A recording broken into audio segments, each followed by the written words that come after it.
Hey, this is Brent Jensen. You're listening to No Sleep Till Sudbury, the show where we talk about the music that makes your skin vibrate. This show is brought to you by Pariah Pickups. What you want, what you need, what you love. Check them out at pariahpickups.com. And to support the No Sleep Till Sudbury show on Patreon, visit patreon.com/Brent Jensen Music. This week, I'm joined by award-winning Canadian music therapist, author, and speaker Jennifer Buchanan. Jennifer's new book entitled Wellness Well Played: The Power of a Playlist is available now.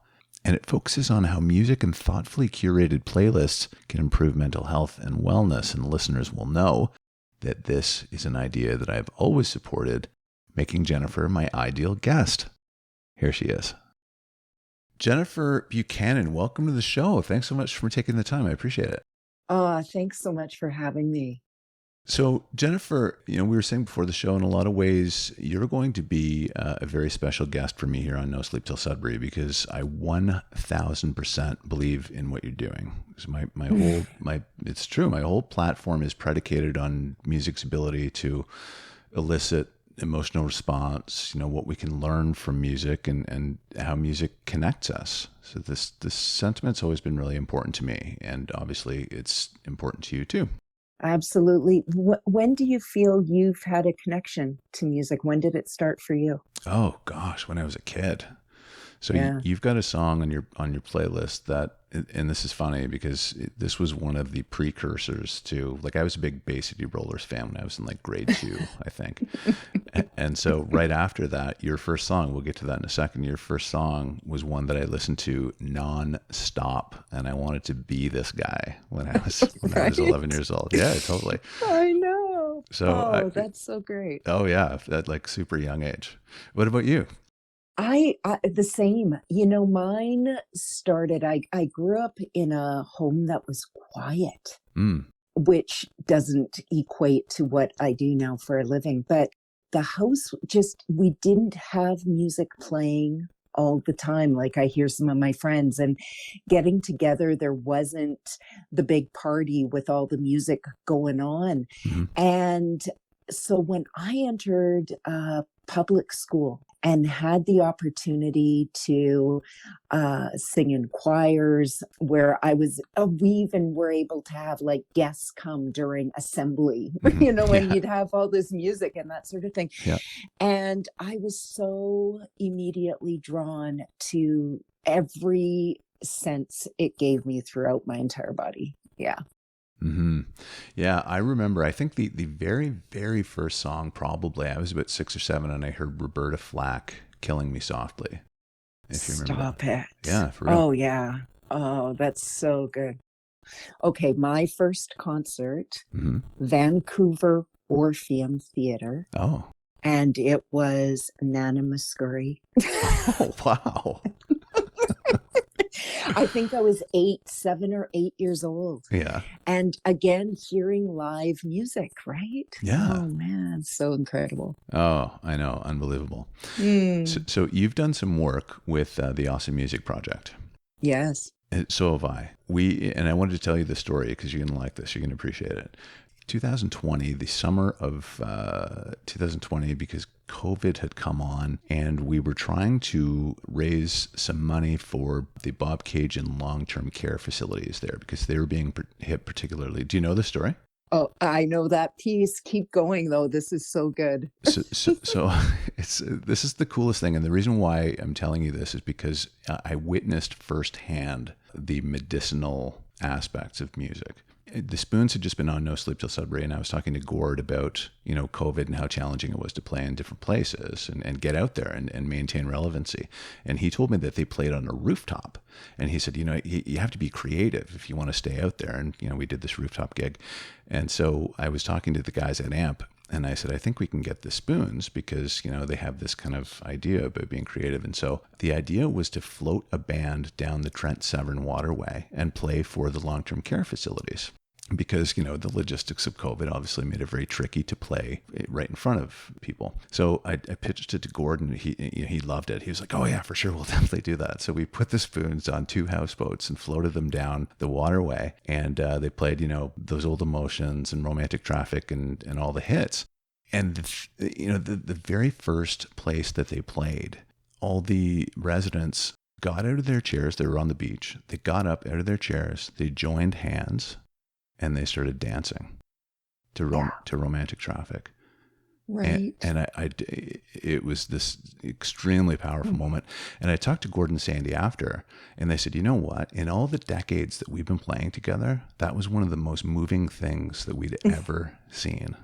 They had tears in their eyes. Isn't that incredible? Yeah. Incredible. Yeah. And at a time that it was so needed, and it's still needed, right? Yeah. Like, yeah. Oh. Yeah. Beautiful. But I'm sure you've got a million of those moments. You know, it's been, so this is my 30th year as a certified music therapist. That's incredible, Jennifer. It's a long time. I know. And they said it wouldn't last, right? And here I am all this time in.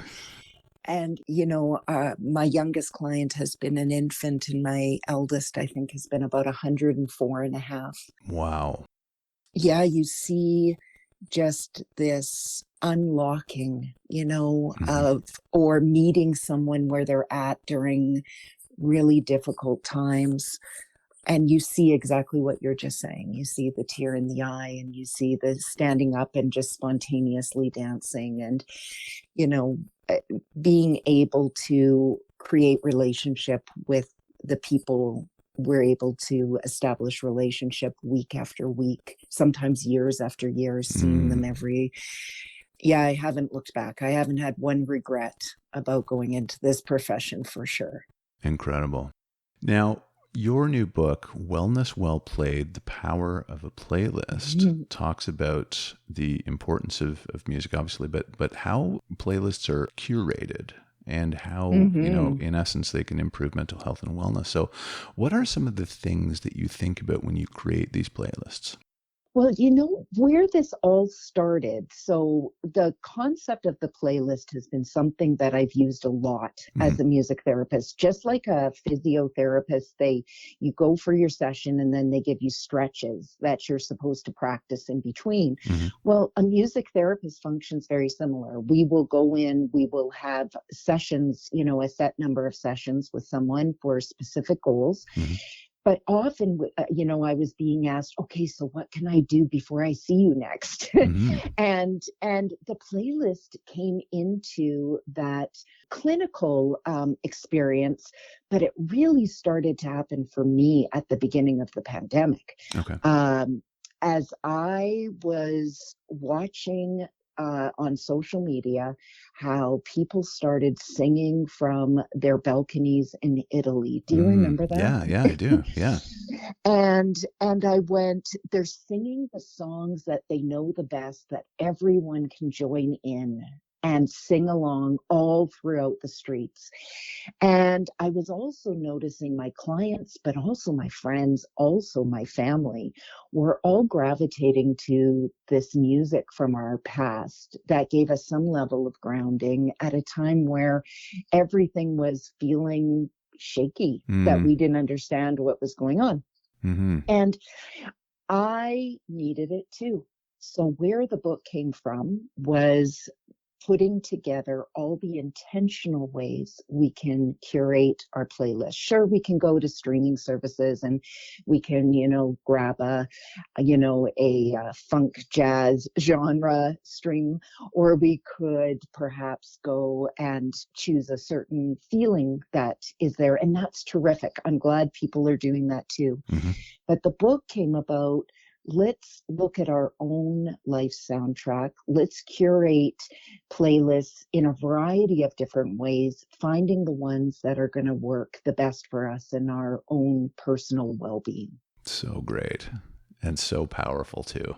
You know, I was watching one of your talks. You talked about mixtapes, and it got me thinking about, you know, the power of mixtapes when we're kids, and how a mixtape was so carefully curated. You know, the first song was important, and like there's so many aspects of it. Was like it was a secondary language. We were trying to communicate things to whoever the recipient was of this playlist that maybe we couldn't necessarily verbalize on our own. Absolutely. And at that time, different from today, you can put that playlist together pretty quickly if you're using technology. But remember back then, like, if you missed the beginning of the song, Yeah. you had to wait. You had to wait either till the afternoon or the whole next day That's to right. I know. get it again. This is so primitive. It's so funny. You know what? I tell people all the time, though, I'm thankful that I lived during those times because we really appreciated all of those. You know, at the time it was frustrating and it's so easy now. But like, I'm glad that we lived through cassettes and, you know, Me too. all that Me stuff. too. I, Yeah. I gave a talk once for a group of grade eights. I was asked to come in and talk about music and career pathing and stuff like that.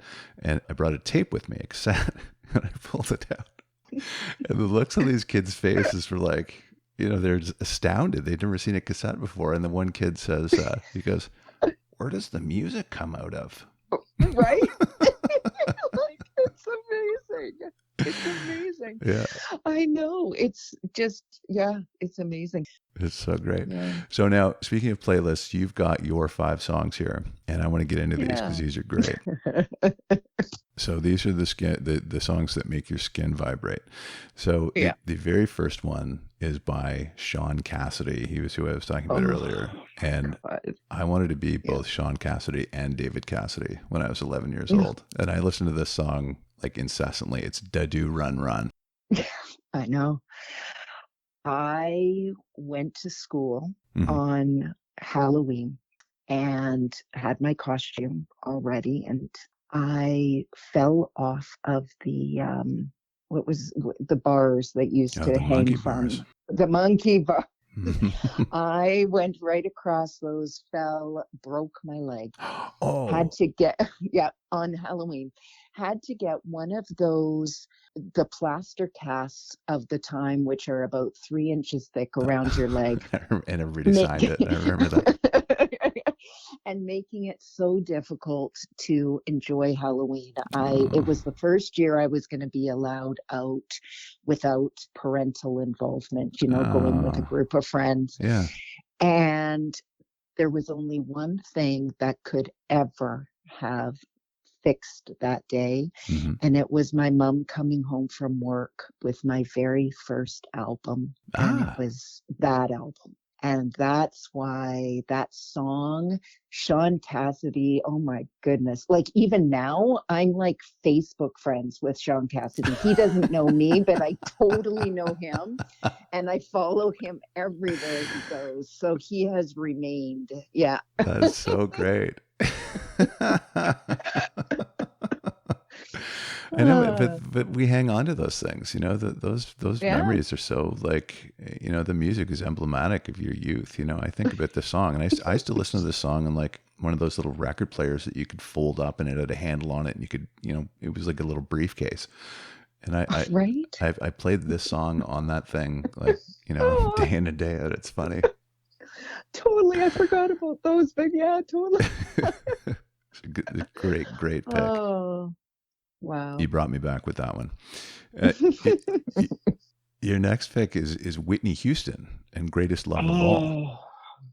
Yeah, so I'm going to take us right up to high school. And I wanted to share with you the songs that I think caught me off guard a bit. And this was that first real power ballad from in this case, female artist for me, where Whitney was, when I heard her album for the first time, I didn't know someone could sound like that. You know, it was just, there was something about it. It was the goosebumps that I had, the song after song after song. And then Greatest Love of All, I think it came about maybe her third album, but it was still while I was in high school. And it was also around the time Madonna was around, which was different, you know.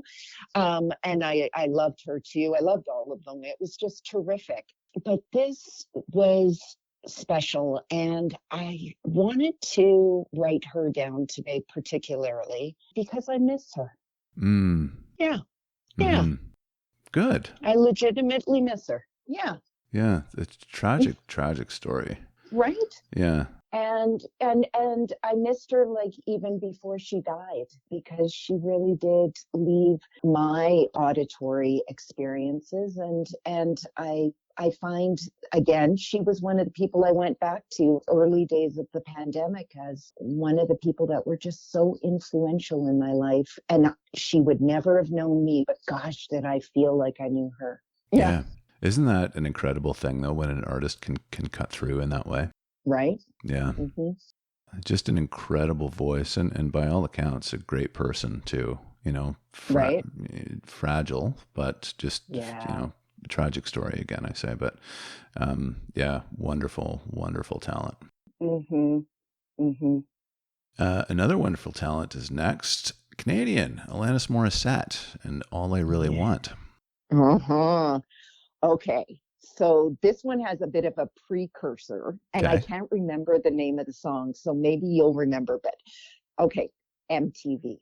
Remember Okay. when MTV came out, our Yeah. minds were blown, right? Oh, yeah. And and all of a sudden it's not just the music, it's the personalities, it's the dancing in the background, it's the creativity Totally. of how you're putting the videos together.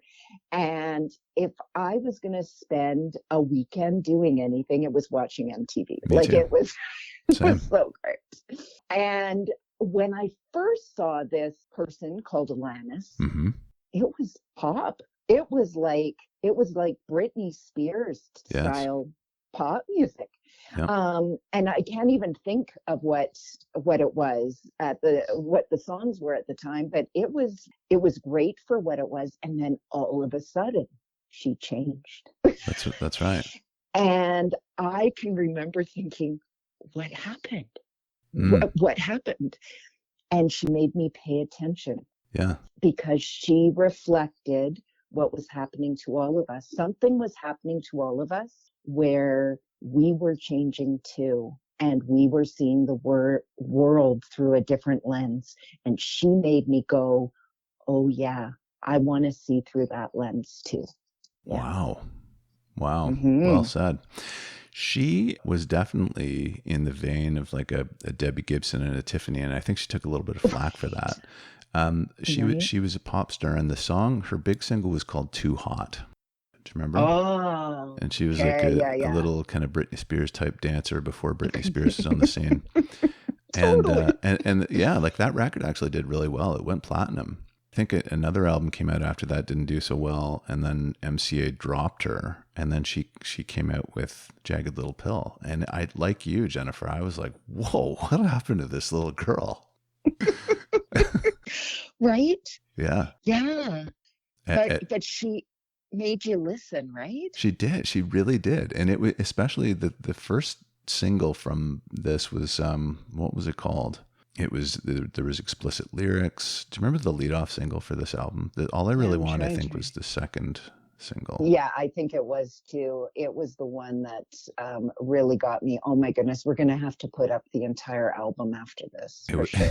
It was called You Ought to Know. That's what it was. You Ought to Know. Of course it was. And it was like the reverse of who she was before, the opposite. Yeah. And I remember watching this going, oh my God, what is this? but she got her attention. Yeah. Yeah. And, you know, like Nirvana later years, you know, like we started hearing new sounds in people, just like Billie Eilish has done now. Like all of a sudden, some people just show up and they change our ear. Yes. And really appreciate that. Mm-hmm. Yeah. Yeah, me too. This album got shopped around and it got turned down by everybody initially. Can you believe that? Their loss, eh? I know, right? Oh. There's a lot of people kicking themselves. It sold 33 million copies. Next is Adele, Rolling in the Deep, another great pick. So big gap there, though, hey, between Alanis Morissette and then going, you know, so many years later to Adele, and making me. I paid attention to that when I sent you this list about what was happening to me in between. And there was so much work and there were kids and there were things, right? Like, and it's not that there wasn't important music in between there was, but it's just the next big step was Adele for me. And in a similar way, man, she just made me pay attention. And I know how popular she is. And yes, I hardly could have waited for this latest album. And yes, I ordered it on vinyl and I wouldn't listen to it until I got the vinyl. And Oh, I did wow, all the really? things. That's great. Yeah. Well, because she wanted it listened to that. This is why she worked with Spotify. In order to ensure that when you listen to the album, you have to listen to it in the order. And I thought the best way to do that is in vinyl. So when I heard Rollin' in the Deep, it was the drive. There was a groove there. And I've always been, out of all the elements of music, groove is it for me. Whether we go back in time to Nina Simone or Kev Mo, or, you know, even there's some really good old school rock that has some real driving groove. That bass, along with her rich undertones to her voice, are, yeah, she captured my attention for sure. Yeah. Yeah. I was thinking when you submitted this list that there's a lot of time in between these two records, Alanis and Adele, but that the ethos is very common, right? It's very similar. The message, it's like, I'm not, you know, a pop star. I have a message here and you're going to listen to it. Like there's a little bit of, you know, anger involved. And they get your attention, but the talent is also there too, obviously. But yeah, it's like, you know, I have something to tell you and you're going to listen. Oh my goodness. So yeah, right. I love that. Yeah. Oh, yeah. Your next song is Bob Marley and Three Little Birds. So as a music therapist, there's a little bit of this joke behind the scenes of when you're working with a particular age group, how many times did you sing "You Are My Sunshine" today? So there's a little bit, because it's that old familiar, everyone knows it, toes start tapping, people start singing "You Are My Sunshine." "You Are My Sunshine" was a really special song for me in the way that before I was a music therapist and my grandfather had a second major stroke at the age of 63. And he was placed in an extended care hospital where there wasn't a lot going on. You know, it reminds me a bit of how these last couple of years have been. And it was Granny who invited me in with my guitar and to sing with the residents. And it would be my first experience to see some of those things we talked about at the beginning. Yeah. And it would also be the last song that I sang with Granny many, many years later. After Granddad had passed away, she was in the hospital. She was 36 hours from dying. And she sang the words to "You Are My Sunshine" with me. So that song is not just a song to me, but I do get how often it's requested of music therapists across the country. And so I was trying to think of what is the next "You Are My Sunshine." And you know what? It's hands down "Three Little Birds" by Bob Marley. This is the feel-good song that so many people sing along to, at least know the tune, they tap their toes. What a story he had too. You know, how much did he accomplish in his 36 years? His album's amazing. So yeah, people don't worry about a thing, you know? That's right. Everything's going to be all right. Yeah. It's going to be all right. Yeah, no, you're right. This is one of the ultimate feel-good songs of all time. And even when you hear it, it kind of brightens you up. You know, just the beginning of it, it's like, oh, I like this. You know, I know. I love it. It's great. Yeah, so good. This is such a great list, Jennifer.